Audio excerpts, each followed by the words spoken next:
2024 সালের আগস্ট মাসের মাঝামাঝি সময় উত্তর পূর্ব ভারতের ত্রিপুরা রাজ্যে বিশেষ করে পশ্চিম জেলায় ভয়াবহ বৃষ্টিপাত হয়।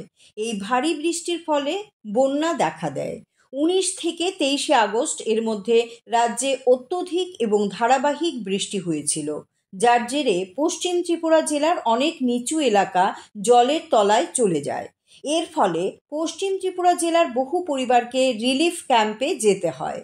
জেলার দুর্যোগ ব্যবস্থাপনা কর্তৃপক্ষের পক্ষ থেকে মোট 104টি ত্রাণ শিবির খোলা হয়। প্রায় 29,500 জন মানুষ ত্রাণ শিবিরে আশ্রয় নেয়। অবকাঠামো, বাড়িঘর, কৃষিজমি প্রায় সবকিছুই ক্ষতিগ্রস্ত হয়। বন্যার কারণে 3 জনের মৃত্যু হয়। রাজধানী আগরতলা সহ পশ্চিম ত্রিপুরা জেলা মারাত্মকভাবে ক্ষতিগ্রস্ত জেলাগুলোর মধ্যে অন্যতম ছিল। এর কারণ ছিল রেকর্ড পরিমাণ বৃষ্টিপাত। এই সময় 233 মিলিমিটার বৃষ্টিপাতের রেকর্ড নথিভুক্ত হয়েছিল। পশ্চিম ত্রিপুরা জেলা দুর্যোগ ব্যবস্থাপনা কর্তৃপক্ষ, মহকুমা প্রশাসনের দুর্যোগ ব্যবস্থাপনা কর্তৃপক্ষ, এনডিআরএফ, এসডিআরএফ, টিএসআর বাহিনীর 2 নম্বর ব্যাটালিয়ন, 10 নম্বর ব্যাটালিয়ন, অগ্নি নির্বাপক ও জরুরি পরিষেবা দপ্তর, বিভিন্ন প্যারামিলিটারি ফোর্স মিলে ত্রাণ এবং উদ্ধার কাজে অংশগ্রহণ করেন। এছাড়াও civil defence, Aapda Mitra, scout and guide ভলান্টিয়ারদের ভূমিকাও ছিল প্রশংসনীয়। সকলের দিনরাত পরিশ্রমের ফলে বন্যা পরিস্থিতি মোকাবিলা করা সম্ভব হয় এবং দুর্গতদের সহায়তা করা হয়।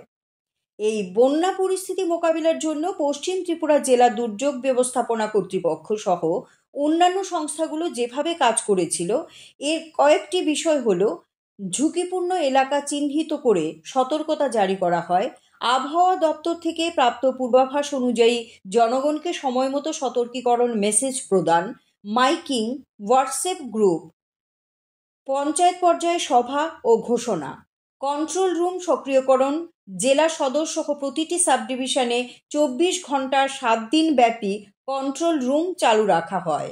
সেই সঙ্গে rescue boat, life jacket, rope, boatman সহ উদ্ধার দলের সমন্বয়। সরকারি প্রতিষ্ঠান, বিদ্যালয় এবং পঞ্চায়েত ভবনকে অস্থায়ী শেল্টার হিসেবে প্রস্তুত রাখা হয়। ত্রাণ শিবিরে মানুষের কথা চিন্তা করে শুকনো খাবার, পানীয় জল, ওষুধ, ব্লিচিং পাউডার, ওআরএস, স্যানিটেশন সামগ্রী আগাম সংগ্রহ করে রাখা হয়।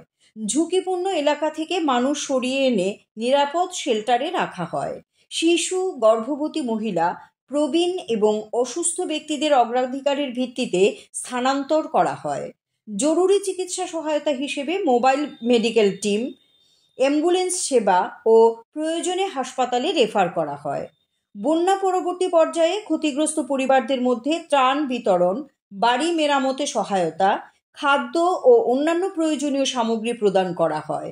সেই সঙ্গে ক্ষতিগ্রস্ত রাস্তা, সেতু, পানীয় জলের লাইন ইত্যাদি পুনঃস্থাপন এবং মেরামত কার্য দ্রুত সম্পন্ন করা হয়।